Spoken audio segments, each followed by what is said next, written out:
Thank you for joining. We need one more minute and we're going to get started here shortly.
Good morning, everyone. Welcome to the Orange County Registrar of Voters press briefing, November 8th, 2022, general election. Bob, the meeting's ready. The meeting's yours. Thank you, Jose. Appreciate it. And welcome, everybody. It's nice to see such a large group of people here to hear about the upcoming election and provide some basic overview of what's going to be happening and how we can assist the media with your coverage of the election. Next slide, Jose. So just a couple of basic ground rules. Obviously, I want to be able to make this a conversation. So, but well, we're going to start with a short, like 15-minute presentation. If you've got questions at any time, please use the Zoom application to raise your hand or type a question into the chat. And then as we're going through, we'll make sure we get to your questions and answer them.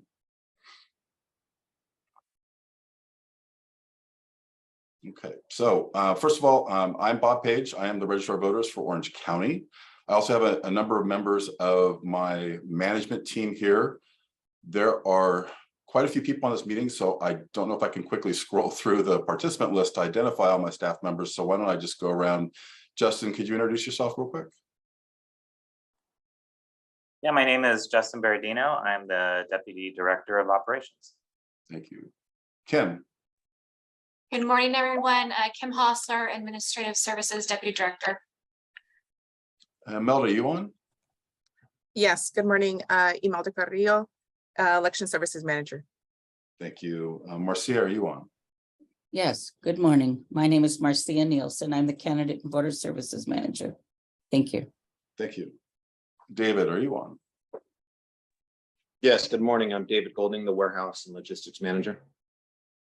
Thank you. And is Kev on? Good morning. My name is Kev Hatsunaka. I'm the General Manager over here for OC Printing and Graphics. We're a subdivision of the Registrar of Voters. Thank you. And is Stephen on? Okay. So that was our management team here at the Registrar of Voters office, the leadership that manages our operations as well as our administration and our printing and graphics department here at the county. Next slide. So as I mentioned, we are going to give a quick overview of some matters regarding this election, provide you a little bit of information about our registration statistics, important election dates that are coming up, the fact that we have mailed our county voter information guides now and are about to mail ballots, some other key information about the election. I know the media is typically interested in our security integrity messages, so we have some information about that. And then we also know that the media is very interested in understanding what our results reporting schedule is, so we'll conclude the meeting with that before we go to questions. So on voter statistics, just real quick, all this information that I'm going to be providing regarding our registration is available on our website, ocvote.gov/data central. We provide this information is updated nightly. I last looked to when I was preparing these slides yesterday. So we have just over 1.8 million voters. Next slide. And the next slide, we've got a representation of kind of how that registration of voters is broken down by different generational groups. So with the baby boomers, Gen X and millennials each have anywhere from 25 to 28% of all of our registered voters. The silent generation, which was born before 1945, is about 8.5% of our registration. And the youngest voters, Gen Z, some of whom are not old enough yet to vote, is about 12.6% of our registration numbers. In terms of political party preference in our county, the Democratic Party has the most with about 37.5% of our registered voters. Republican Party would be second with just over 33% of our registered voters. Those who have not identified a party preference is about 24%. And those minor parties, not Democrat or Republican, but the other minor parties, that's about 5.5%. Now, in Orange County, we are required under federal law to provide election materials in 4 additional languages for our registered voters, those being Chinese, Korean, Spanish, and Vietnamese. About 6% of all of our registered voters in the county have requested their election materials be provided to them in their one of these 4 languages. And this just kind of shows the spread of that 6% of our voters who've requested information in their language. The 40% are Vietnamese, 37% Spanish, 16% Korean, and 7% in Chinese. Now, with the last election, we had a lower turnout for the primary election in June of about 35.2% turnout, which when you compare it to the primary in 2020 for presidential, which there is usually more interest in an election during a presidential year, there was 50.1%. And when you go back 4 years ago for that primary, the turnout was 42.9%. But I would say that while the percentage is lower for this last election, there were about 1,000 more voters who cast ballots in the 2022 primary than did in the 2018 primary. Now, as I mentioned, all these stats is stuff that's available on our website, on our Data Central.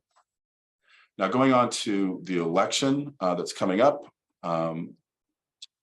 just wanted to first put out there that all of the elections that we conduct, we work our best to make sure that they're accessible, fair, accurate, secure, and transparent. And this media briefing is part of that, wanting to be transparent.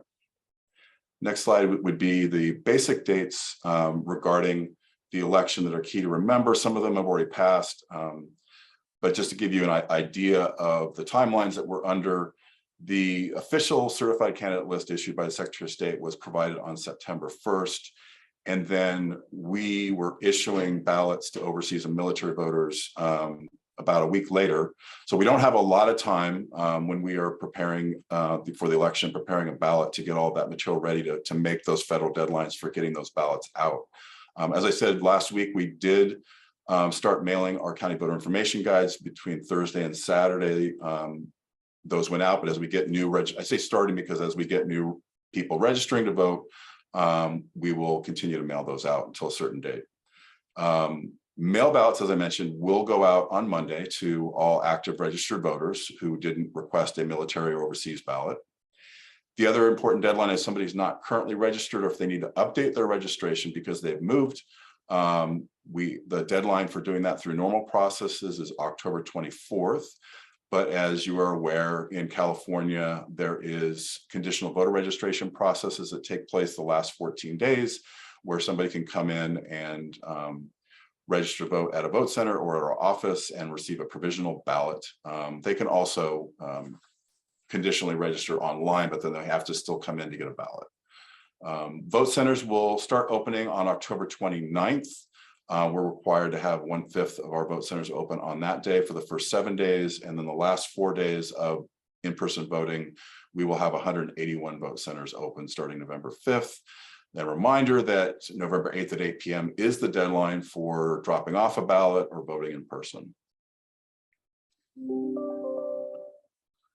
So as I mentioned, we did mail the voter information guides last week. If a voter did not receive it or lost or threw it away, they can access an electronic version, and you can as well by going to our website and then typing in VIG/VIG after our website address.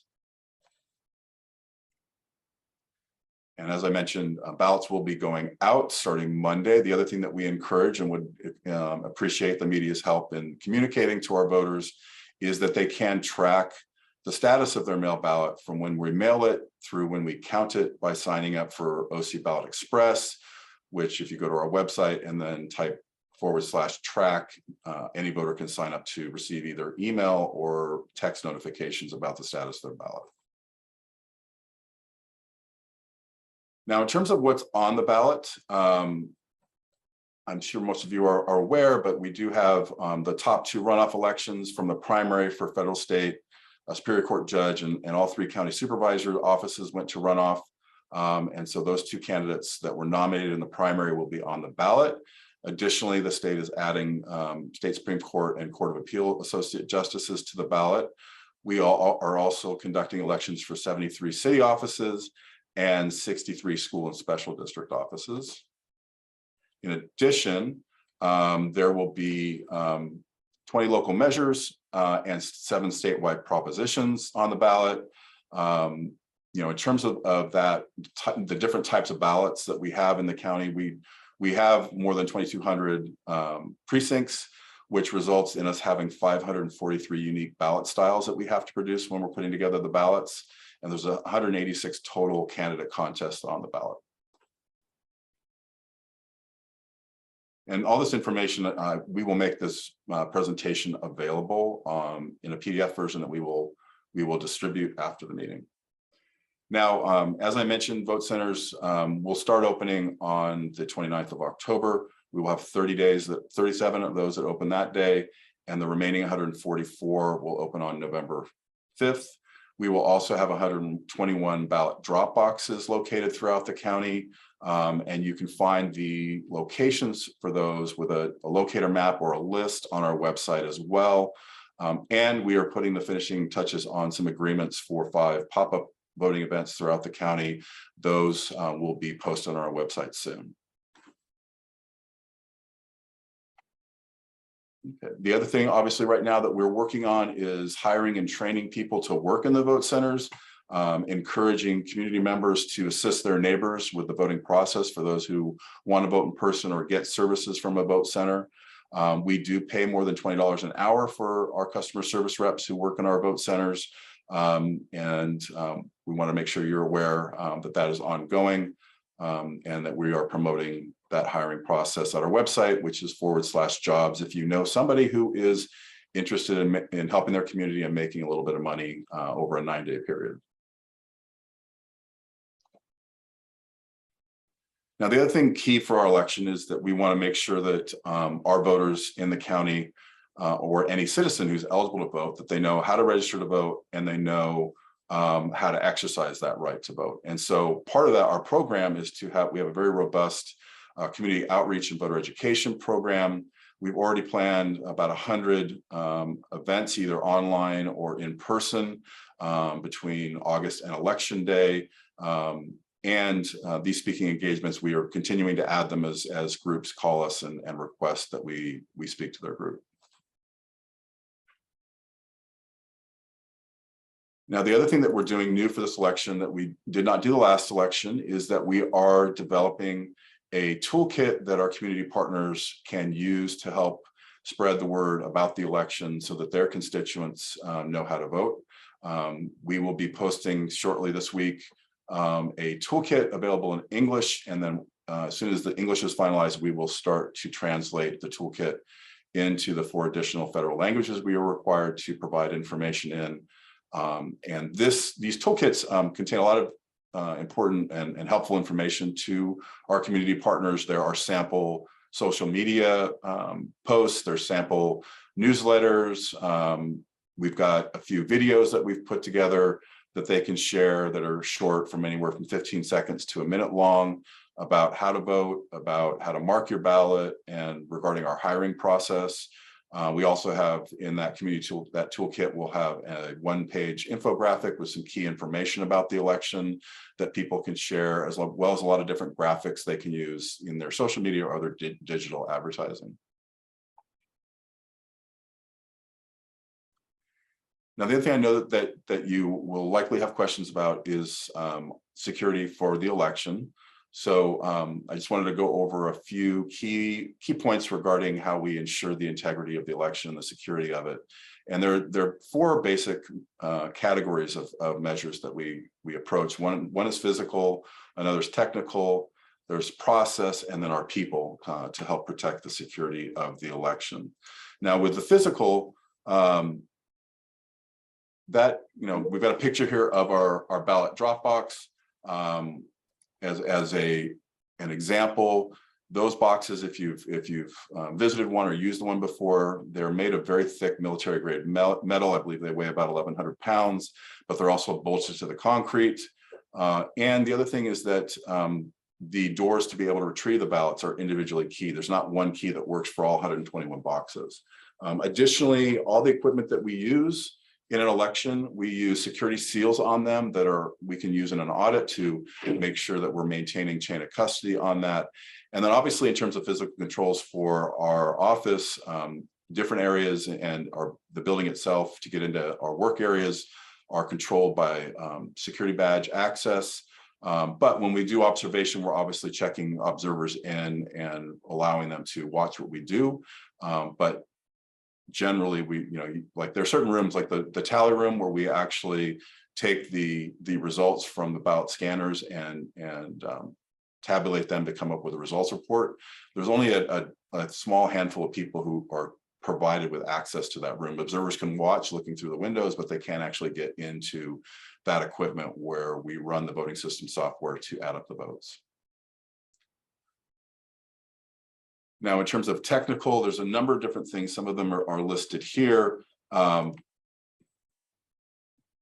the first thing I would mention is that there's a lot of talk about wanting people to vote on paper. And in California, all voters do vote on paper.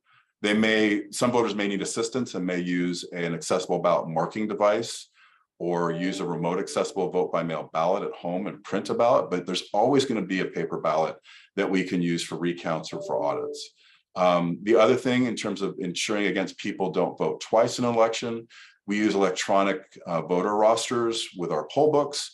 And as somebody checks in, when somebody checks in at a vote center, we are able to see in near real time whether we've already received a mail ballot from them or not. Or once they check in, then that information is being provided to our election management system so that if a mail ballot does come in from that voter, it is set aside and not counted because the person voted in person at a vote center. That voter information that is transmitted in near real time is very limited in terms of the amount of information about the voter, just really focuses on who the voter is and that they participated in one way or the other. But when we transmit that data, it's encrypted and it's sent over secure internet cloud services. The additional thing that we do before and after every election, before we certify, is that we always re-image all of the voting system equipment and make sure that when we do reload the software on that equipment, that the version of the software is the same original version that was hand delivered to us by the Secretary of State. Is something that we do. And as many of you are aware, our voting system, which includes the scanners and the software and the servers that actually tally the votes, that system is not connected to the internet. So while the the poll books must be connected to the internet to share that information back and forth to protect against double voting. The equipment that actually is in the vote centers for scanning ballots or marking ballots, the scanners we have back in our office, as well as the tally system room, none of that is connected to the internet. All that information that might be scanned from a ballot onto those scanners is stored on a USB drive, and those are hand delivered to our office for tallying. We also work with many law enforcement and partners to detect and prevent against any kind of intrusion into any system that we have, like our voter registration system, that are on the internet. Now, in terms of process, for ballot, which would be I think probably the key process that we have in place to ensure the integrity and security of the election, is that we make sure that our teams that are handling ballots and are collecting them, that they are given randomized routes each day that they go out. We GPS track them. We have constant radio communication with them with controlled chain of custody. For example, when a two-person team goes to a ballot drop box to pick up ballots, they are required to, not only do we know where they are with the GPS that we're tracking them, but they are required to send us photos of what they find inside the box. We review those photos before we clear them to go to the next box. So there's a lot of different processes we have in place to ensure that we're tracking where those ballots are and the people who are handling them.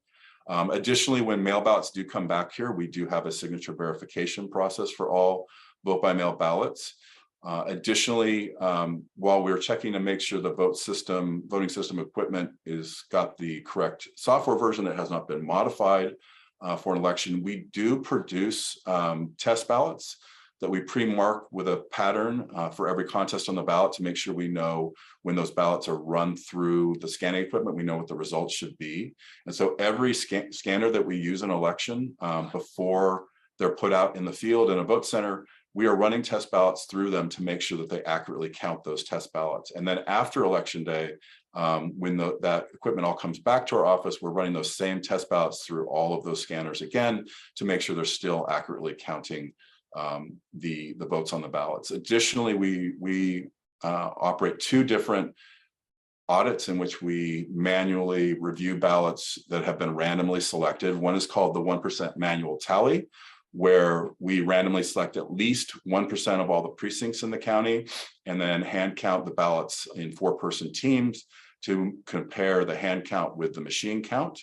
And we then report out the results of that manual tally. We also voluntarily participate in a state pilot project regarding risk limiting audits.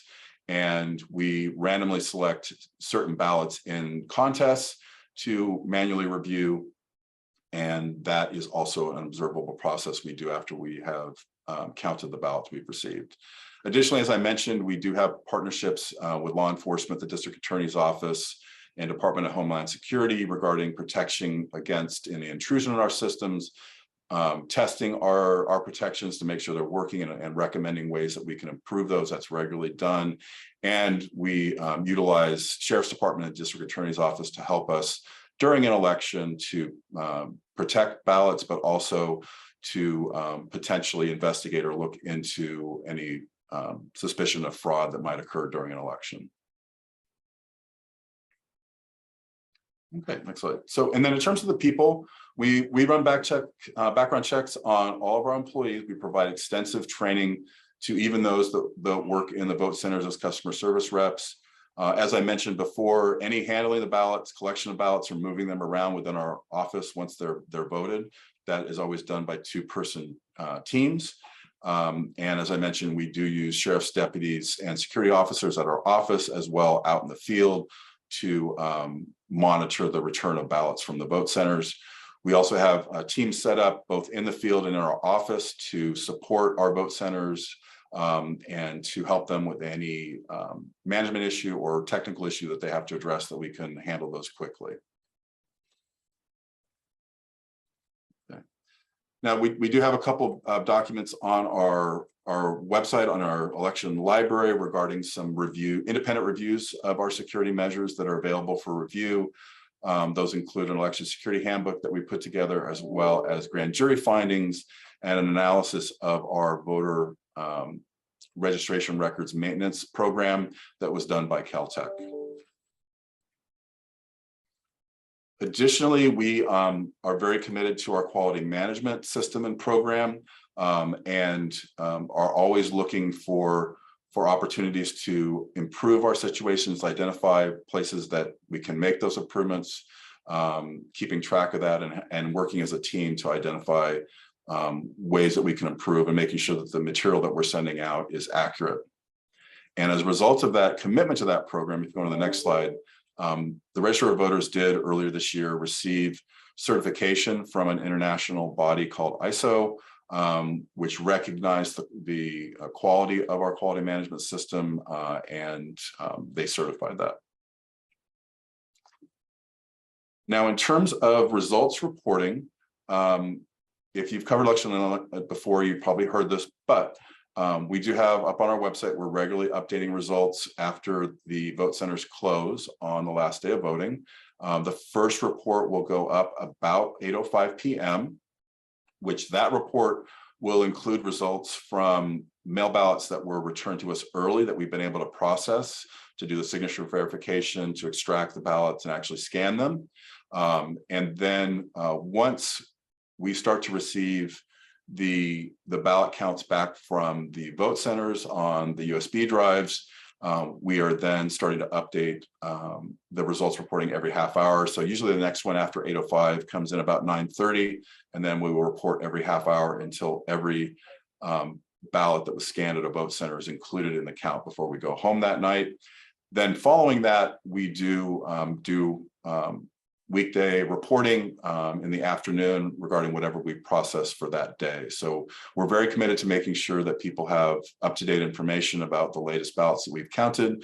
We also, every time the last report that we put out on election night, and then every update that we provide on the days after that, we are always estimating the number of ballots we have left to process, mail ballots left to count that may have been dropped off on election day or received from the Postal Service after election day, as long as they were postmarked by election day.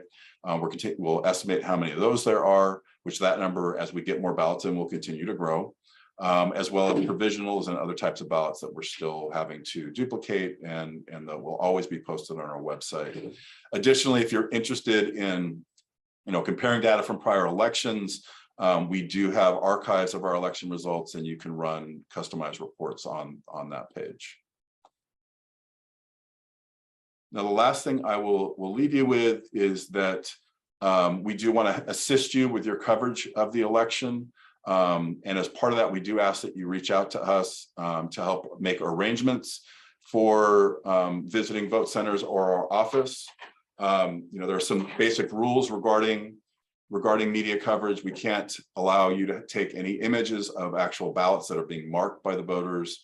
We want to obviously protect the privacy of voters, that they may or may not want to speak with you. So we'll always work with you to help get that set up.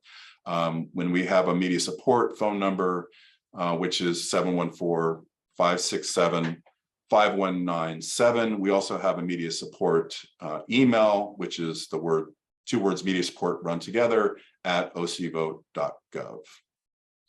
And the last slide has a couple of other contact information, the media number again, media email, some other ways that voters can get a hold of us. So that is the basic overview regarding this election that's coming up. And we are open for questions. Is there anybody who has their hands raised? Okay, I see Vicky has a question. Go ahead, Vicky. Hi there. Take me through the processing of the tally, because I think there's an assumption if you get your ballot in early, it will be among the first to be counted. But I found that was not the case back in June. So do they stack in a certain order? And how do you explain to folks that day of versus mailing earlier, how that all works out? Yeah, so ballots that we receive early, the ones that are mail ballots that are returned either in the mail or at a drop box or dropped off at our office or at a vote center, as those come in, we're processing them. So, we're going to be mailing ballots on Monday. Voters can come into our office and actually get a ballot printed for them, a mail ballot to take with them to actually vote that day. we will begin processing those ballots.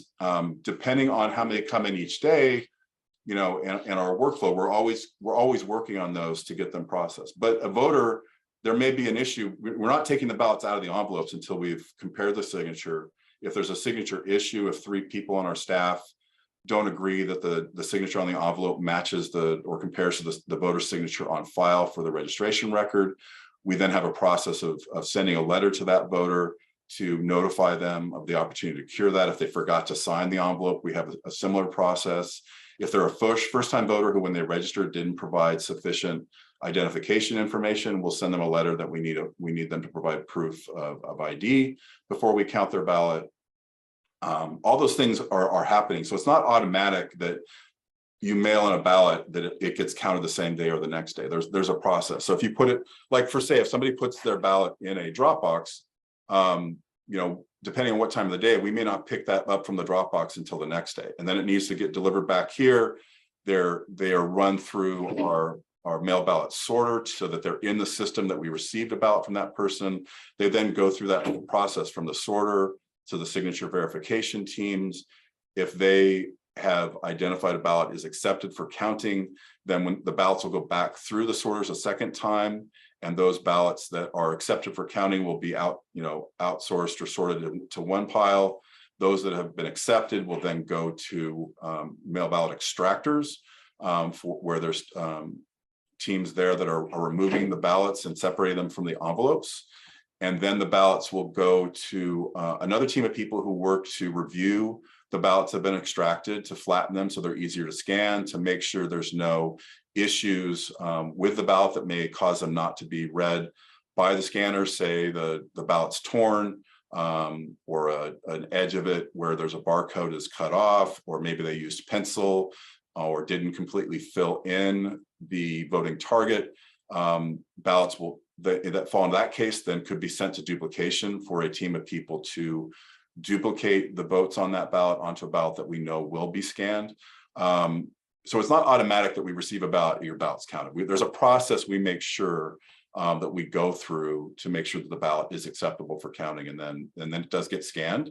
And so while I can't say, you know, a ballot received 2 days before is definitely in the count, because there's this potential that you know, there may be an issue that has to be worked on with that ballot before it actually gets into the scanner. But we do encourage people to sign up for the ballot tracks so that when they do send it out, they can get notifications about where it is in the process. As soon as we've run it through the ballot sorter for the first time, that will then produce a message going out that night to voters that we've received their ballot. And then once we've run them through the second pass, and that ballot's been accepted so it can be extracted, then we'll be able to send them a message that their ballot will be counted. So, and then those who may drop off their ballot the day before the election, after our pickup, or the day of the election, we noticed that the trends in terms of voter behavior is that about half of all the ballots that we received in the primary election came in on election day or from the mail after. And so it takes us a little while to get through all those ballots, those that are mail, and get them into the sorter so that we can get them into the system, into the process, and that person can get a message. So those that drop off their ballot on election the last day at a vote center or in a Dropbox after we've done the pickup for that day, it may take a couple of days before they get that message. Does that answer the question, Vicki? I know I kind of got very detailed there on you, but. Yeah, the only place you cut up was you were saying that in the primary, half came in the mail after election day?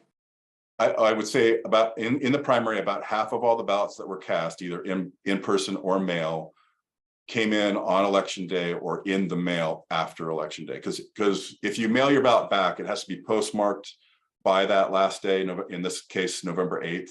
But the Postal Service has up to 7 days to deliver it to us.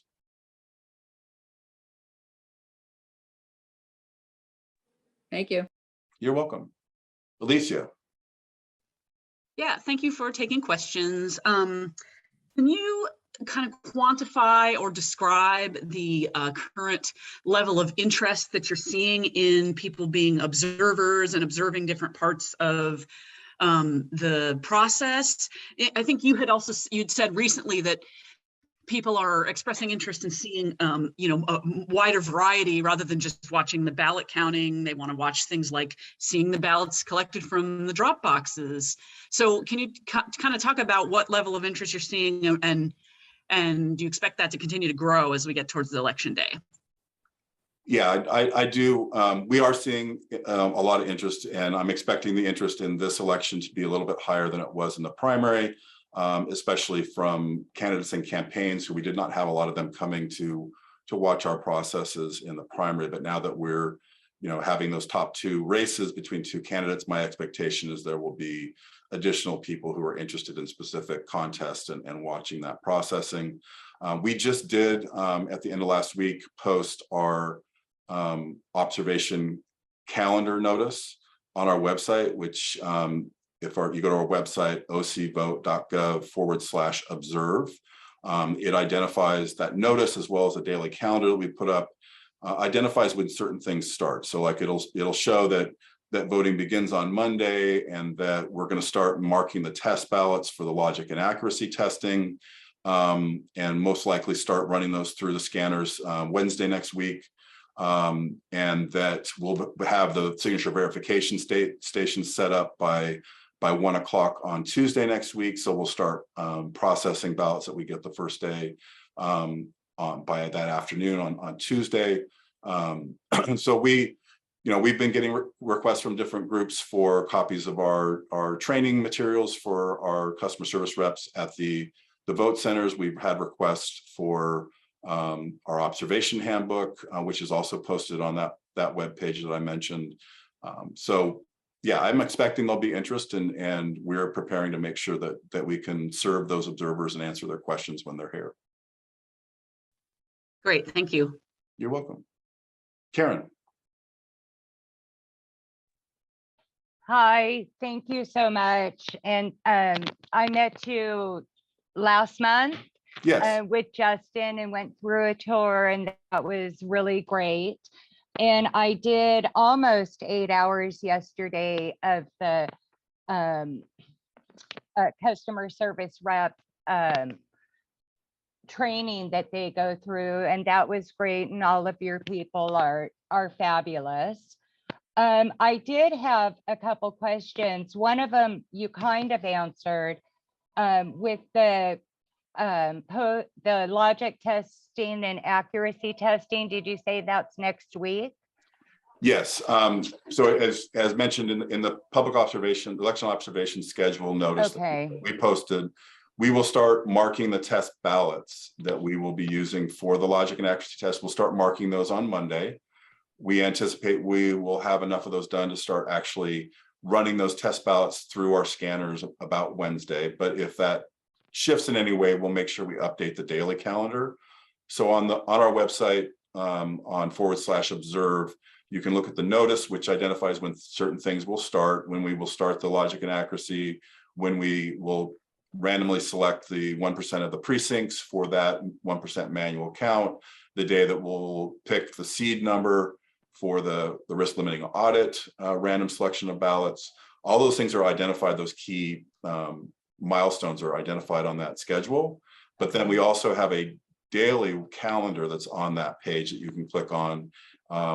We've currently pre-populated with what we expect, but as we go through and depending on how many ballots we get and what we've got to do that day, we will update that daily calendar. So we do recommend people to check back frequently to look to see what we're planning on doing the next day. Okay, and that's all open to the public to observe? Correct. Yes. Okay, great. Just a random question that I kind of heard, that we took 5 million of Zucker bucks for the drop boxes. Can you comment on that, if you know that's to be true or not? I don't have the exact amount of that grant from that community group in front of me, but yes, the Orange County did receive money, grant money from a community group that received its money from Mr. Zuckerberg. Okay. That money was offered to counties with no strings attached. It was essentially to assist counties with the administration of that November 2020 general election. Orange County did not do anything new that it wasn't already planning on doing to protect the safety of voters during the pandemic. And so basically what happened is we were awarded the money and provided the check. And then after the election, we just basically accounted for how we spent it. But that money did not influence how the county operated the election. It was just additional funds we had to be able to conduct it. So you're saying that you were already planning on having 120 drop boxes throughout the county before that money came? Yes, so Okay. so Orange County, before the pandemic hit in March of 2020, that election in March of 2020 had already implemented the Voters' Choice Act, which was optional in the state of California. And as part of opting to conduct Voters' Choice Act elections, part of that requirement is that we had at least one mail ballot drop box in the county for every 15,000 voters. I don't know that we started with 121. We just added one for this election. We had 120 in the last election. But for every election, we evaluate the number of registered voters that we expect we will have 88 days before the election, and then make sure that we have a sufficient number of vote centers and a sufficient number of drop boxes. So the county actually installed drop boxes ahead of getting that money from that group. Okay, and then in reading the guides on observing at the vote centers, Yes. I know that as an observer, I have the right to observe the poll book. And back in the past, you know, they'd go through the big white pages and we could look. So how would we be looking at the poll books now if they're all on the little tablet? Are you asking specifically to see which voters have checked in to vote? Whatever I can see. So we do post on our website because we use an electronic voter roster now. We are constantly updating on our website a list of voters who've checked in to vote at the vote centers. Okay.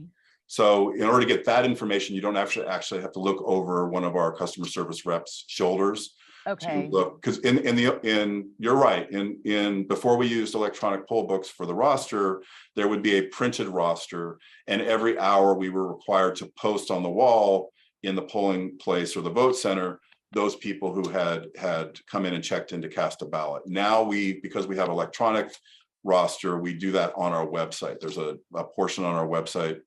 Justin, you're on. Do you remember is there a specific link we should provide for people who want to track people checking in at the vote centers?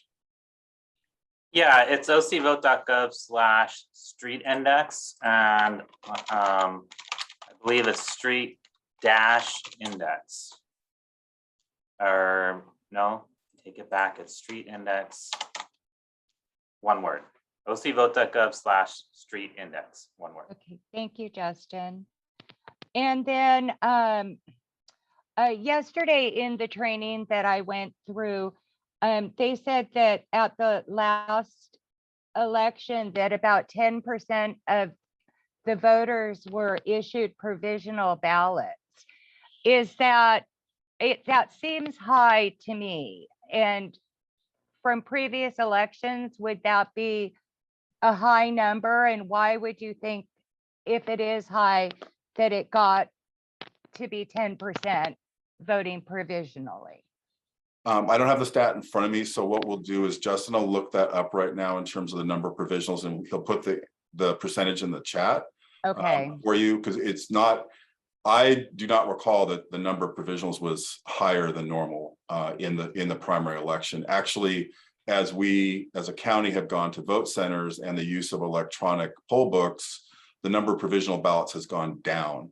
Under the old voting model, where voters voted at a polling place and were assigned to a specific polling place, if they went to the wrong polling place, their name wasn't on the roster, so then they had to vote provisionally. Now that a voter can go to any vote center and we have an electronic roster, they can go to any vote center and their name's going to be on the roster. So that totally eliminates that type of provisional ballot. So right now, the vast majority of the provisional ballots we get are for people who were not registered 15 days before the election, who are registering in person and voting.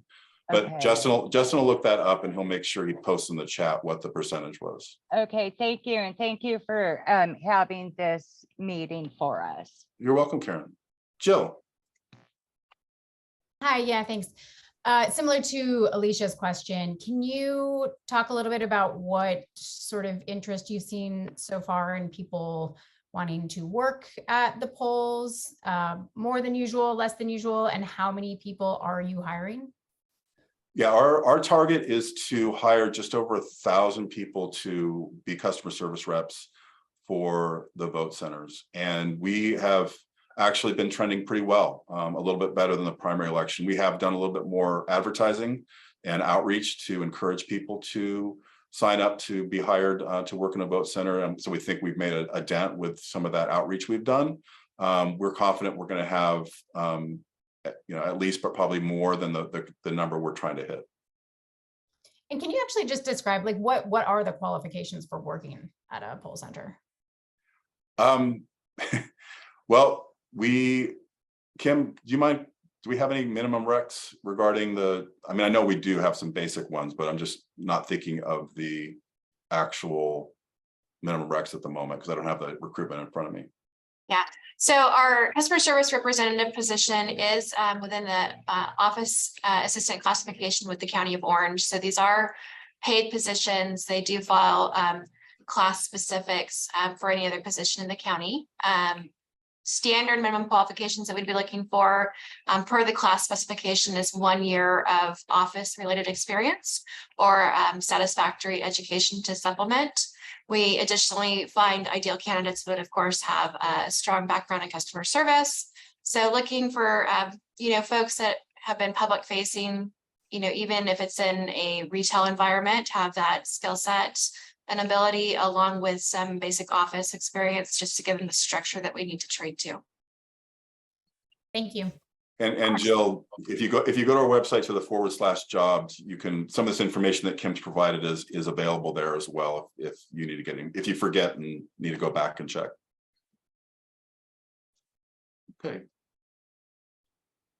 And I don't see any questions in the chat. Are there any other members of the media who have questions right now?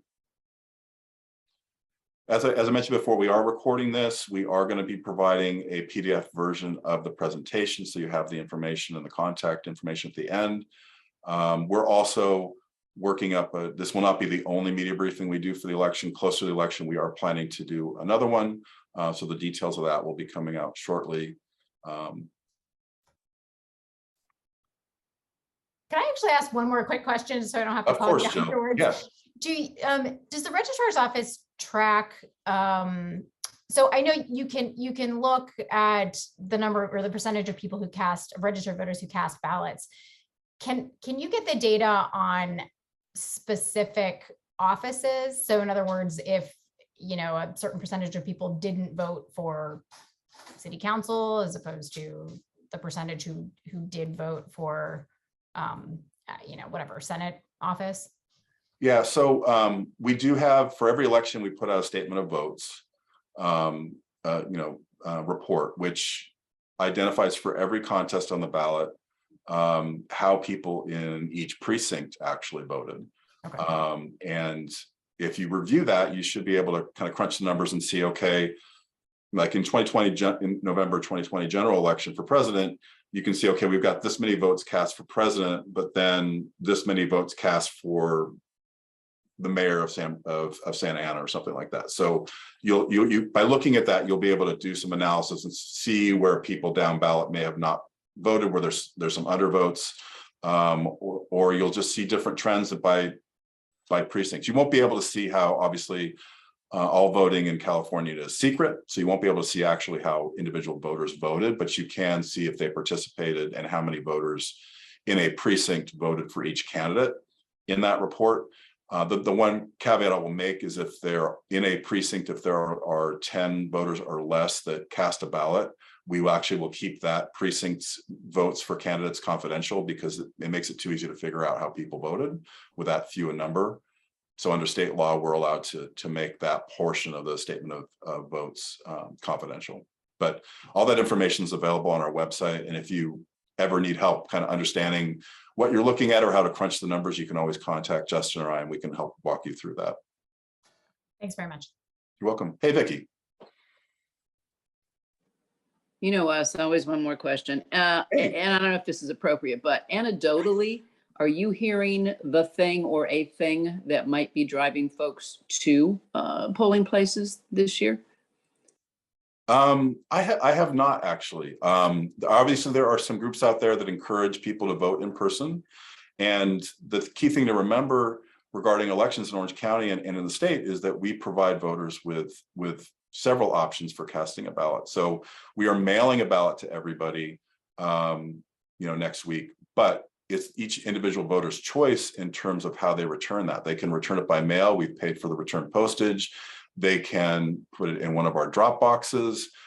They can drop it off in person at a vote center or our office, or if they prefer to vote in person, they can come to our vote centers during those 11 days and get an in-person ballot and vote in person. So we make sure that a voter has every opportunity to exercise their right to vote, and they get to choose. While we believe all methods of voting are secure, they get to choose which one they believe is their preference.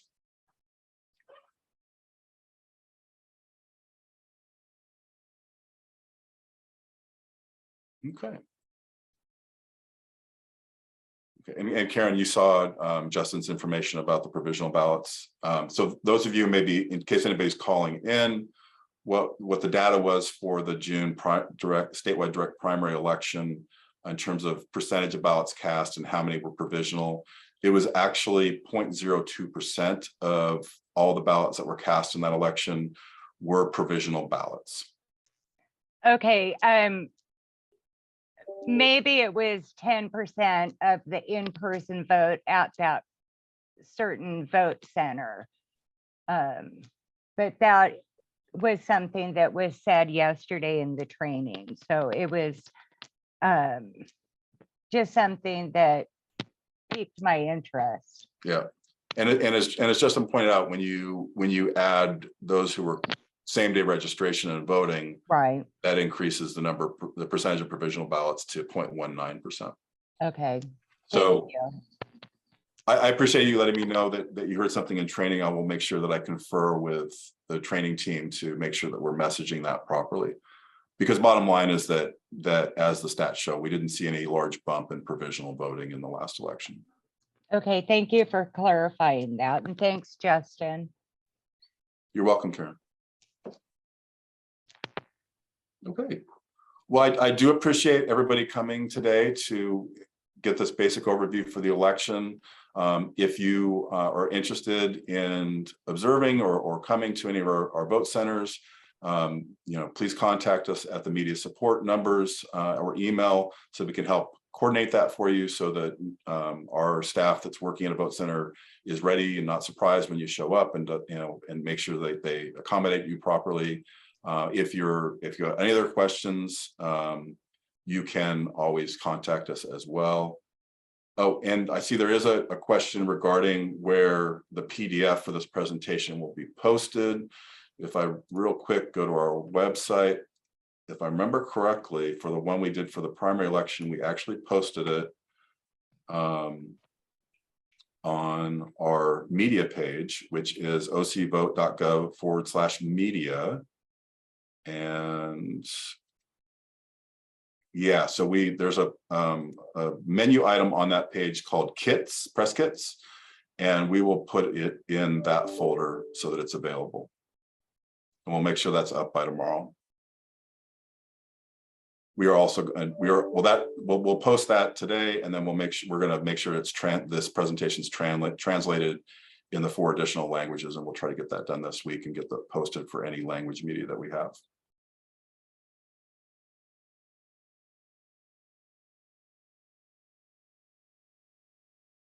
Okay. Again, I appreciate everybody coming. We're coming up on an hour, so I think that was a good briefing. As I said, if you've got any other questions, please contact us at our media support line or email, and we'll get back to you as soon as possible. Thank you, and have a good day.